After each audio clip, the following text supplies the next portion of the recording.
What's up, lightweights? Welcome back. And today we have special guest Arman. How's it going, man? Owner, founder, operator, the incredible, is it fast food chain considered? We like to call it a fast casual, but I think like in the general public, I think fast casual and fast food is looked at as the same thing. So you could say fast food, yeah. Fast food, fast casual, incredible Dave's Hot Chicken. Thank you.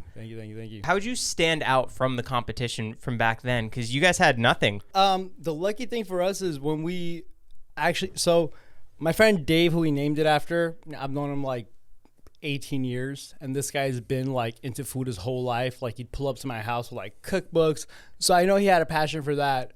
I was always kind of like in the marketing space and things like that, and we love chicken, both of us. So when chicken kind of started trending in LA, for us it was like, I'm like, well, dude, you're a great chef, you love food, you're passionate about food, I'm passionate about marketing, we both love chicken. What if we kind of strike when the iron's hot, we get together, we come up with some sort of recipe, and then just kind of see what we can do with it. And like it took a little while to convince him, because, you know, the restaurant he was working at, he was moving up. So he's like, no, I don't think I want to do that. He's like, I don't want to leave something guaranteed for something like that. So it took a little convincing, but after a while, like we just kind of started, you know, mashing up a recipe at his house. Me, him, and our other founder, Tommy, who I've actually been friends with since kindergarten. Wow. Yeah. So the founders group, we've literally known each other. Me and Tommy, 20 plus years. Me and Dave, like 17 plus years. I think that's the coolest thing when you have that friend group, because that's like, you always want to work with your friends. Yeah, you do. And you guys figured out your own business and you're the heads of it. Like, yeah. It's really fun, man. I mean, I think that's honestly one of the reasons we were able to kind of get so successful, especially in the pop-up stage, right? Because we didn't have, I don't know if you know, we don't have much going for us, right? So we worked on the recipe for like 5 months, kind of unemployed here and there, besides Dave working at the restaurant. How many tries? Till we start, or how many like recipes? Oh, we worked on it for months, like 5-6 months. I mean, we had nothing better to do. We'd go to Dave's house, we'd cook some chicken, we'd eat it, watch some documentaries about chicken, go try somebody else's chicken, come back, make some more chicken. And that was like a daily cycle for like 5-6 months. And I think what's funny, the reason we did that is because we had no money to start the restaurant anyway. So for us, it's like, well, this is all we can do is just work on a recipe, you know? But then there was a day where like you know, the recipe seemed really good. And we're like, well, we feel like we can improve it as much as this, at least for what we're going for. At the time, what were you going for? Were you going just for like one pop-up, let's try and make it work? No, actually, so when, like I said, when hot chicken was trending in LA, you couldn't, there was only a couple places to begin with, but you couldn't go anywhere without waiting in like a 2-hour line, 2.5-hour line. And we kind of thought to ourselves, like, that's not really fair. The food is so good. People want to eat it. There's so much demand for it, yet the only places you can find it is in Nashville and Los Angeles right now. And we're like, well, what if we created a version of it that we can cook really fast, which is why we do tenders only. So we know no matter how many customers come in, we don't have to take a whole order. We know that it's either a slider or it's a tender, and we can spice it the way we want and give it to them. This way we can serve really high quality, fresh to made food and not have people wait in hour lines. And another thing we wanted to do is we felt like, dude, this food is so good that why should it be in such small markets? Why should somebody in North Carolina not be able to have hot chicken because, you know, the people don't want to expand it?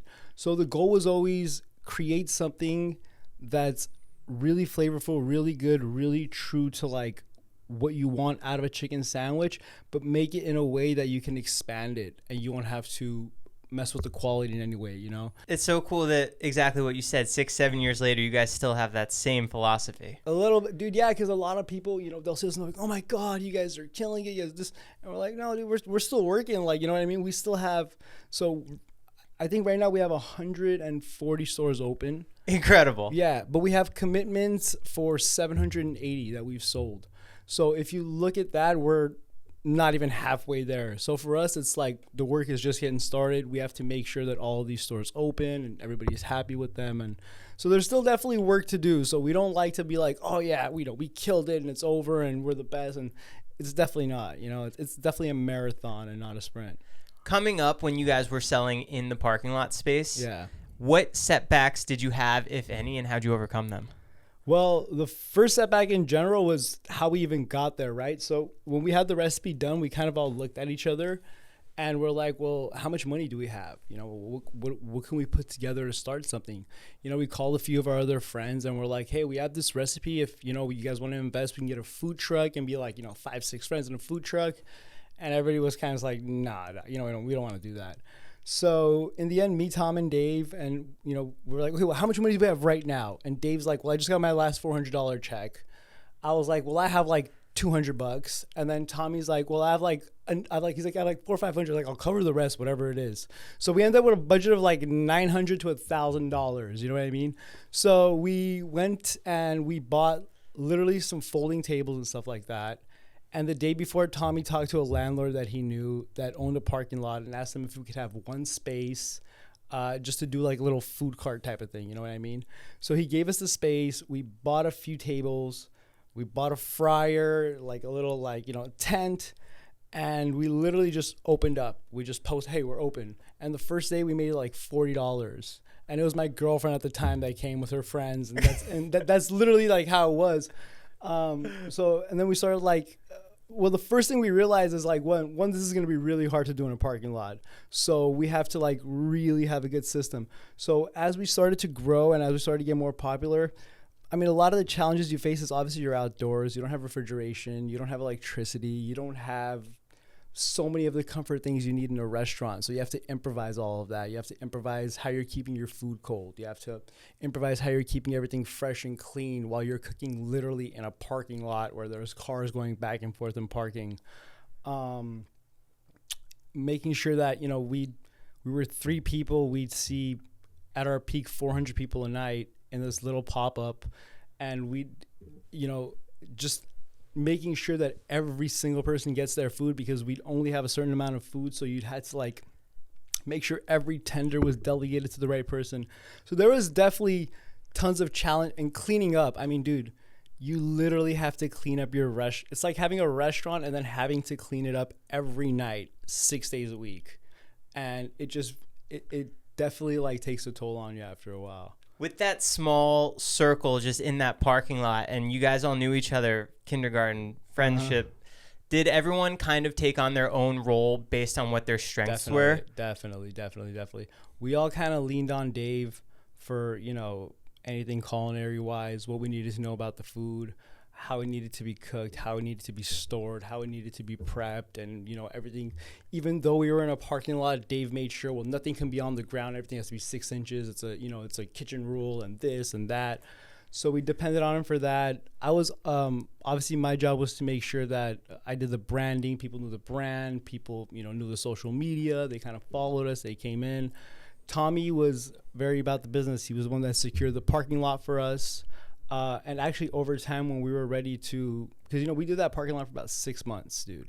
6 days a week, 6 months, 3 people. Our day was wake up at 9 a.m., go buy all of our supplies, prep from 9 till like 3 or 4, drive to the pop-up, set up from 4 to like 6:37, open at 7, sell till midnight, shut everything down, get home at 2 a.m., do it again. That's a massive commitment. Yeah. And what we understood was consistency is very key, right? Like the customers need to know that you're going to be there 6 days a week. You can't just wake up and be like, well, it's a pop-up, I don't feel like going, because your customer is going to show up. You're not going to be there. You're going to lose that customer because you don't have that consistency and they don't have that trust that, oh, they're there. With us, it's like we missed weddings and birthdays and customers and fans knew that, dude, they're there 6 days a week, rain or shine, wind, whatever, they're there. So that was really important to us to make sure that people knew that we were going to be there like every day. So, you know, it was a lot of work though, for sure. At that time, did you guys offer your infamous Reaper? Yeah, we did as well. Pretty early on. We initially started with mild and hot, and over time, Dave started, you know, working because Dave is like all about his spices, and you know, so he started adding and subtracting, and then he made himself a medium, and then we had like a extra hot, and then we eventually developed the Reaper. Were people asking for it? They were asking for it because the tradition of Nashville hot chicken is, you know, it was. The story goes, a jealous wife made it for his husband because he was cheating. So she put all these peppers in there. So when he ate it, it burned him up, right? But he actually ended up loving it so much, it became a thing. Wow. So the tradition of Nashville hot chicken is to be spicy. You know what I mean? So And again, the way we thought about it is, well, we want to be more of a nationwide brand, and not everybody loves spice. So the way we constructed it is between light, mild, and medium. It's very fast, casual, fast food spice. Once you start hitting the hot, extra hot, and Reaper, it's like just spicy. It's not something you'd get from like a fast food restaurant. You know what I mean? Right. 1.8 million Scoville. Can you handle it? I definitely can't. Oh, it's fucked my stomach up. Dude. So when we were developing it, we used to have to eat it a lot. You know what I mean? Because you have to make taste it hotter. it. You got to make it hotter. I think that thing burned a hole in my stomach after months of eating it. So right now I'm at like a light mild, and I can't go above like a light mild or a medium. You know what I mean? So Totally. My spice tolerance has crashed because of that Reaper. Oh, it's kind of wild. Yeah. So you mentioned that you guys were constantly at that parking lot. You missed so many big events. What other strategies or tactics did you use to build that loyal fan base? Because your social media has a cult following. You guys post a piece of chicken, get thousands and thousands and thousands of likes, comments, tags, everyone. We have to go try this. Let's go drive. People driving from all over the country to come try it. Definitely. How did you, being the marketer, figure out how to grow that cult following? Initially, I had a couple different strategies. One of them was a writer from Eater LA named Farley Elliott. So when we were developing our recipe and we were checking out all these different chicken places, anytime Farley from Eater LA would release an article, we take it very seriously because we trusted his view. But what we realized is once you get there, it was packed. People would just go try it out. So one of the things I thought to myself is, well, one of the first things, because obviously there's a lot of influencers, right? But I felt like as far as food influencers go, at the top of that pyramid has to be one of the main writers for Eater LA, which is Farley, right? So I figured if we can get his attention very, very early on, and we can get him to come in and try the food and write whatever kind of article about it. Good or bad? Good or bad, well, hopefully good. You know? Hopefully good, but yeah. But then they'll kind of like lead down to the pyramid of all the other influencers that are like, oh, well, if Farley tried it, I want to try it, and I want to try it. So early on, we had a lot of, I'd go on his Instagram and like a bunch of his pictures, and I'd just tag Eater LA everywhere. And then sure enough, dude, he hit us up, and he's like, I hear you guys are doing something in this area, you know what I mean, in East Hollywood. And he's like, I'd love to come check it out. And we knew exactly, so we're like, yeah, please come by. And I'll never forget, dude, he came and he had no idea it was a pop-up. He came and he looked, and it was like a tent and 3 of us in the middle of the night, like one fryer. And at that time, our fryer was super, it made like 5 orders every 15 minutes. Like that's how small it was. And he was like, dude, he's like, what is this? Like, he's like, this is it? He's like, why this? So we kind of just explained to him how much we love chicken, how much we love our food, and we want to give it to people. And we didn't have the means to do it any other way. So we did it like this. So he's like, all right, let me try the food. And he tried it. And what's interesting is like, he wasn't like, oh my God, this is amazing. He was like, wow, he ate it and he asked us some questions. And then he just went home. And then the next morning we wake up and I'm with Dave and Tommy. And we're like, dude, what are the chances that he might have wrote an article about us? You know, like, what if we just check it out? Dude, we checked Google and the headline said, East Hollywood's late night chicken stand will blow your mind. And the stuff he wrote in there, it's like you couldn't have paid somebody to write a better art. He's like just the bootstrapping they're doing and this and that and make sure you get there. And that in itself was like an accomplishment to us. But then we get to our pop-up that day, dude, and there's literally like 75 people standing in line waiting. And like I said, we have a fryer that makes 4 to 5 orders every 20 minutes. So you can imagine like how hectic that day was. But we were blown away because that was our 4th, 5th day in business. You're making $50, $70, and you're happy with it. And you show up and there's 90 people in line. And then at that point, another thing with marketing that I'd always tell Dave and Tom is like, it's easy to get people to come in. It's not hard to market something and get people to come in and try it. The main thing is when we deliver when they come in. You deliver on hospitality. You deliver on the food. You deliver on if the customer doesn't have a good experience or a good meal, replace it, do something. You know what I mean? You can get the customer to come in. It's keeping them that's the hard part. So for us, it was like, yeah, we can bring them in, but we keep them when they're here. We give them love when they're here so they come back. So that was a lot of the strategy. And then it worked perfectly because all the other influencers after Farley slowly started to just kind of come in. And then the following builds and more people come in. You make sure they love the food. And it just kind of becomes a snowball effect from there. It's so cool that you have that philosophy, because I truly believe that with businesses, it's from the top down. And I've been to so many different Dave's Hot Chickens all over. Yeah. And they all have that same type of philosophy to make sure that the customer is happy. Yeah, dude. Because it's about the customer, dude. I mean, if every customer stopped coming in, it doesn't matter how cool you are. It doesn't matter how fast you grew. If they stop coming in, that's your bread and butter, is the people. And who do you really even do? What are you making the food for anyway? You're not making it just you're making it so people could eat it and love it. And then you're hoping that takes you where you want to go. But I always tell them, like, if you're a basketball player, you don't worry about how you come out there dressed and your tattoos and your knee pad. You worry about how you play. So as a restaurant, we don't need to focus on, like, how cool can we be and how hip can we be. No, just focus on how good is our food.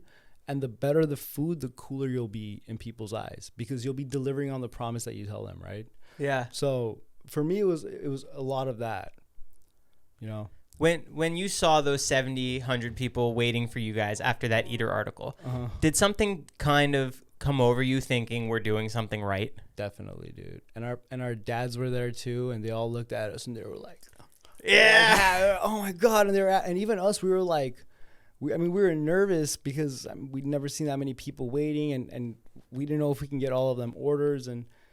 But it's then we realized that if we got Farley to come in and love the food so much that he had to write that kind of article, and the next day this many people trusted it and came back, and everybody's giving us love and everybody's enjoying the food, it's like we're like, unless we fuck it up, unless we just get in our heads and we're like, well, yeah, let's just milk this.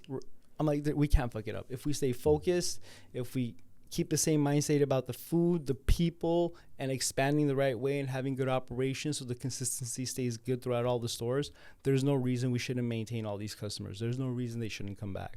Right. You know? Fast forward that 9 months, you guys open up your first store. Yeah. How thrilled were you to get out of that parking lot? Oh, dude, extremely thrilled, because we started in May and towards the end of it, we were in like December and it was freezing. Like, there's stories we tell where there was nights that it was so cold when we were cleaning up that each of us got to take 10-minute breaks inside the van to heat up. And then we'd come back out and then the other person would heat up, and because it was freezing and we had to like clean up. So we were ready to get out of there. But I mean, we had only saved up enough money. Like, we had saved up a certain amount to buy a location. And then that's when Tommy's older brother, Gary, came in, who, again, we've known obviously since kindergarten. And he was obviously a little older than us. He was a little more experienced in business. So he said, well, he's like, I can offer to, invest with you guys and help you guys open up your first store and partner up with you guys. And to us, that was kind of perfect because, like I said, he was kind of like that mature person we needed in the group. And he brought the funding we needed to open our first store. So we just, we brought him along, and, he was a honorary founder anyway because he was Tommy's brother. So we started looking for our first store, and we found one. We found a couple spots that we almost signed off on that were terrible because we were just so desperate to get out of that parking lot, right? Because you're like, dude, it can't be worse than being in a parking lot. But our Western location kind of popped up out of nowhere like last second, and we all visited, and we're like, wow, this feels great. This kind of feels like what our first store should be. It's close by our pop-up. And then we just like took it and we bought it and renovated it up and just started. I think we opened January 1st.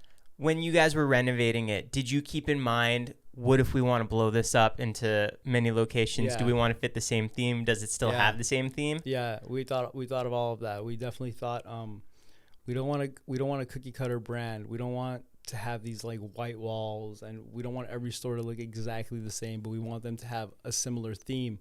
So we brought in our friend Splatterhouse that we'd been friends with for a long time, great artists. And we kind of discussed an initial design for the first store that we could use on every other store, which was you leave a few walls white so it's not claustrophobic. You pick a couple main walls that you do art on. Then you have kind of like your filler art and whatever, if you're opening up in. So for instance, one of our locations opened up where they do like a lot of IndyCar racing.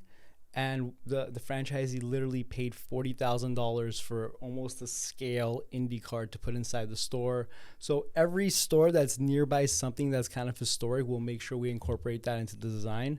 So that way it's like every Dave's kind of has the same feeling, but everybody has their own unique store. And even as a franchisee, it's amazing for them because they have, they're like, oh, what's your store look like? Oh, what's your store? Oh, I got this one in mind. Oh, next theme, I'm going to do this and this. So it becomes really fun for them. And it's cool for the customer, I believe, also because you walk in and you get to see artwork and, you're not just looking at white walls. So it's more of like a cool vibe. It's crazy. Yeah. With being in Los Angeles now, you open up your first flagship. What kind of celebrities had tried the chicken? Who endorsed it? Who was excited about it? Who really believed in you guys? Dude, honestly, tons, man. Like when we were in the parking lot, like all kinds of celebrities. Like, and sometimes we wouldn't even know it. Like another customer, like, did you know who that was? And do you know who that was? Because we were like so in the zone. We obviously Drake is one of our investors in the company. Really early on, he tried the food. And he kind of like invested early on and like as a little bit of a spokesperson also for the brand. Samuel L. Jackson is one of the investors of the brand. The owner of the Red Sox, the chairman of the Red Sox, one of the investors. So those guys actually loved it enough to invest. But as far as, the thing about, here's what I always tell our employees also. I'm like, when somebody comes in that's famous, let's say, and you like them, it's not okay to go take pictures with them, or it's not okay to do that, because what you're going to do is you're going to cause like a chain ball effect where then now customers are going to want to take a picture with them and him. And I'm like, think about it. He's hungry. He's here to get food. So he's probably not in the best mood. So the last thing he probably wants to do is stand there and take pictures with everybody while somebody's making his food. He's not going to feel comfortable coming back to that store. I'm like, you need to treat every customer the same, just with a lot of respect, a lot of love, regardless if they're, the most famous person in the world or just a regular customer. But you shouldn't make them feel uncomfortable by like, hey, I want to take a picture with you. You know what I mean? Because not everybody enjoys that and not everybody wants to be put on blast in the stores. But because I remember one time at Fairfax, they had this whole thing where like, Arman, guess what we're doing? I'm like, what? Like, we're taking a picture with every celebrity that comes in. I was like, oh, I'm like, please don't. I'm like, please, guys. It's like, we're going to make a wall. And I was like, don't. I'm like, don't. I'm like, we're not like a 1990s pizzeria. We don't need pictures of all the celebrities that came in on our walls, So, but dude, like, you'll see people like Jessica Alba's a really good friend of ours, a really big fan. And sometimes I'll go through the Instagram and I'll see some of the people that tagged it and I'm like blown away because they're people that I grew up knowing my whole lives. And like, so there's definitely a lot of celebrity people that love the food, which is crazy. With you being that high up in the company, exactly that. How do you keep your message throughout the 700 possible locations coming out?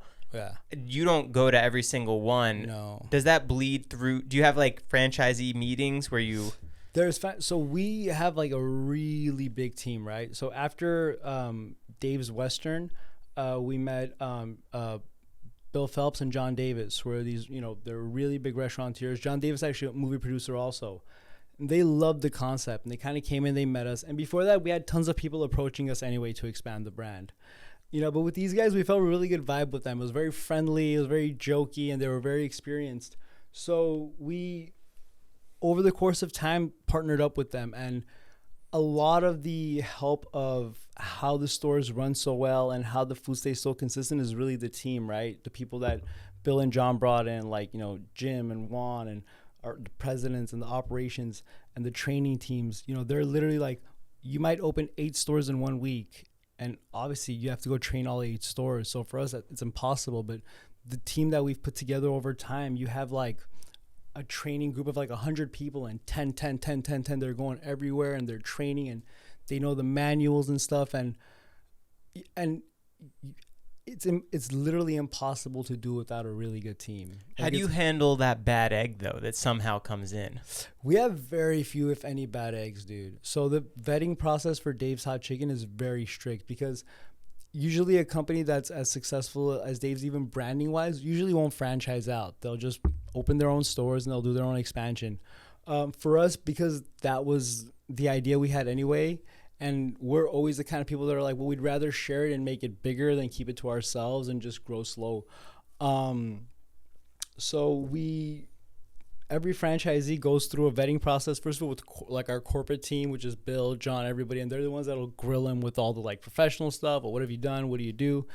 And then they'll meet with the founders and we're more chill. And we're just like, yeah, what do you do for fun, dude? And like, what do you like? What movies are you into? And we'll kind of judge them like that. So you get this. Usually the franchisees that will make it through were smart enough to get through the corporate interview and then down to earth enough to get through the interview with the founders, and we don't franchise to anybody that's not a multi-unit owner anyway. So they need to have at least 10 stores that they're operating currently to even qualify. Of other businesses?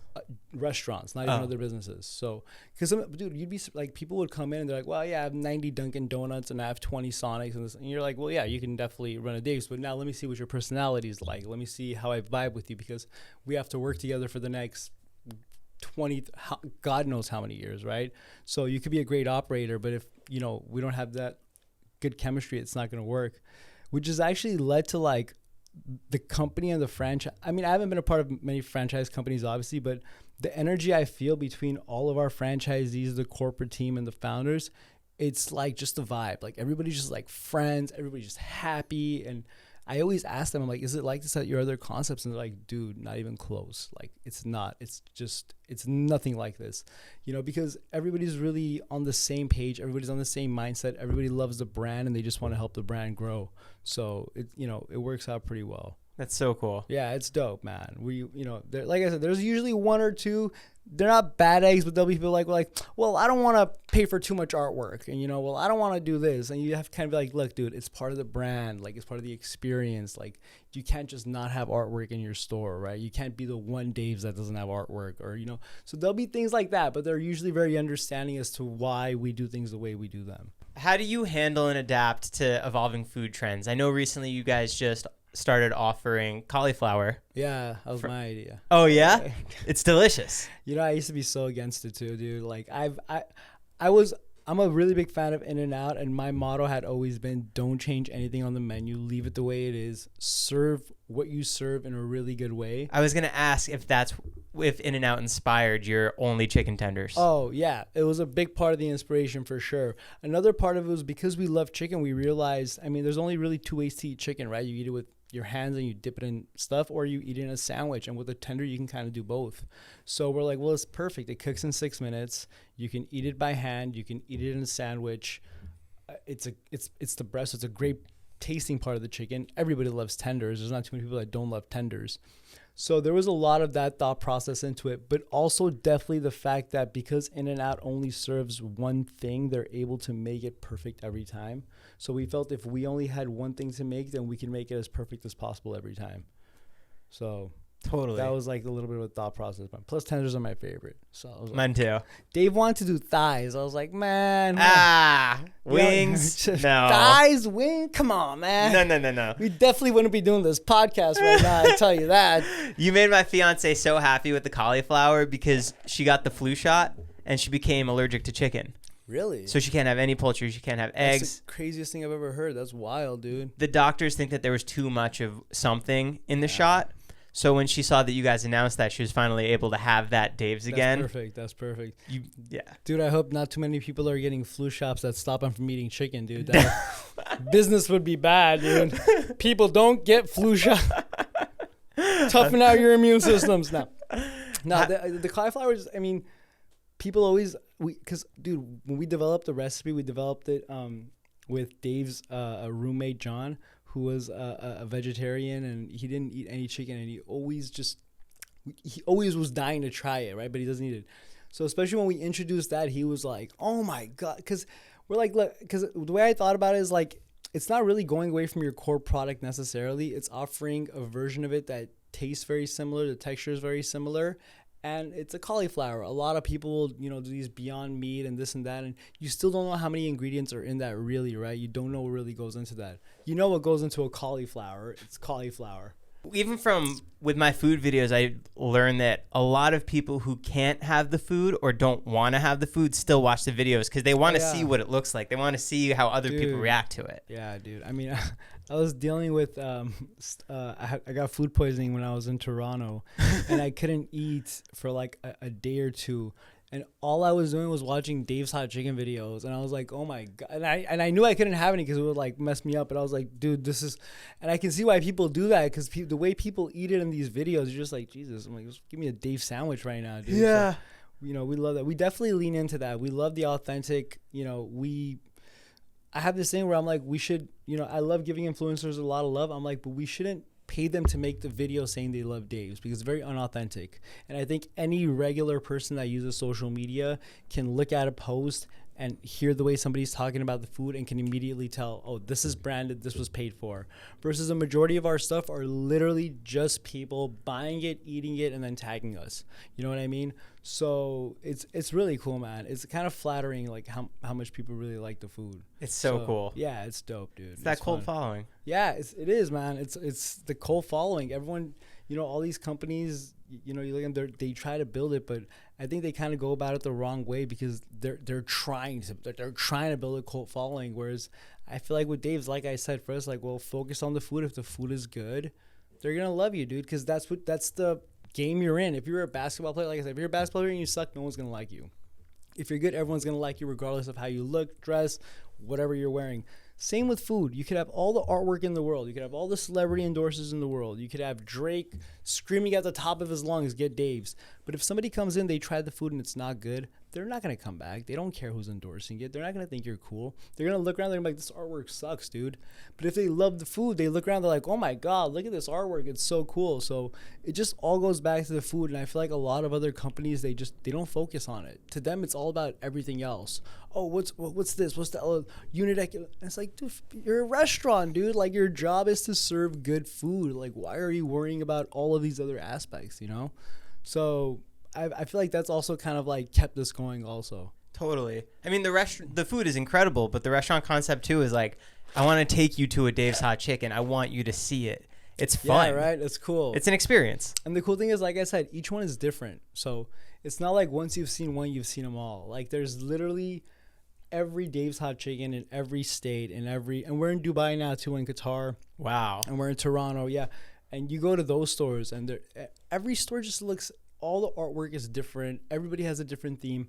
And we have this recurring theme in every store where we do a rubber chicken Dave as a different character. So in some stores, it's like a Tupac Dave, and it's like a Biggie Dave, and then like Star Wars Dave. So my dream was that always, like, when people kind of like realize that it would be this thing to visit all these different stores and see like, oh, what artwork does this one have? And what do they have here? And, so it definitely ties into the brand also. Has anyone ever passed out from the Reaper Dave's Hot Chicken? Oh yeah, dude. Actually, the Reaper now is nowhere as spicy as it used to be. Did you ever have to sign a waiver?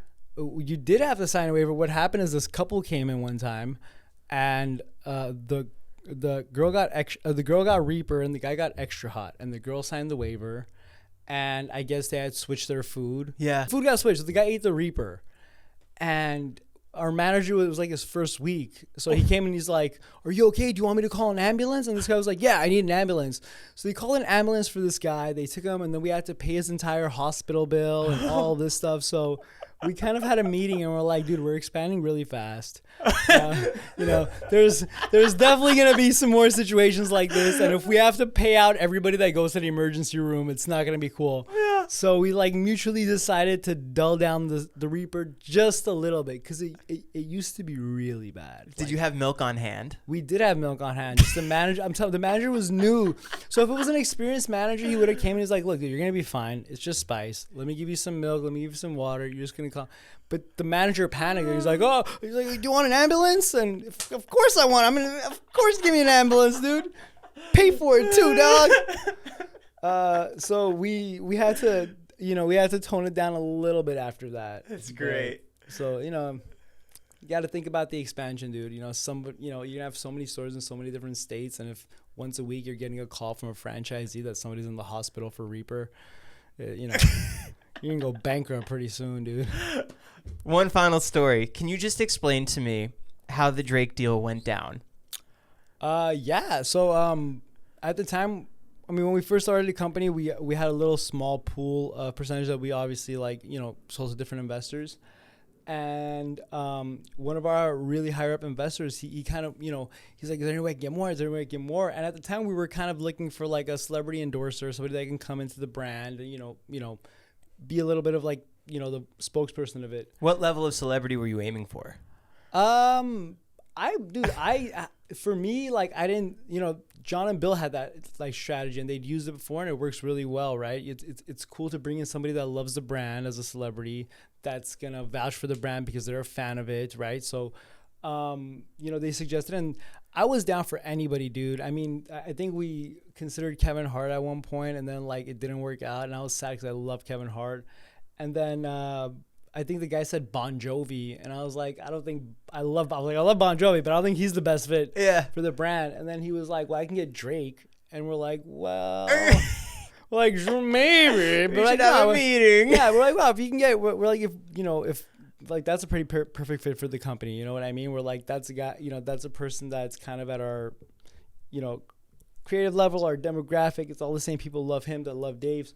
So we're like, we'd mess with that. So we started talking to him a little bit, and I remember we sent he was in LA recording, and we only had one store that time, and we sent some food over to his studio, and I think then they kind of called back and they're like, yeah, let's listen, we want to be a part of the company. So, and they're cool as hell, man. I mean, they're obviously busy and they do their own thing, but every time we need them to do something, they're posting it.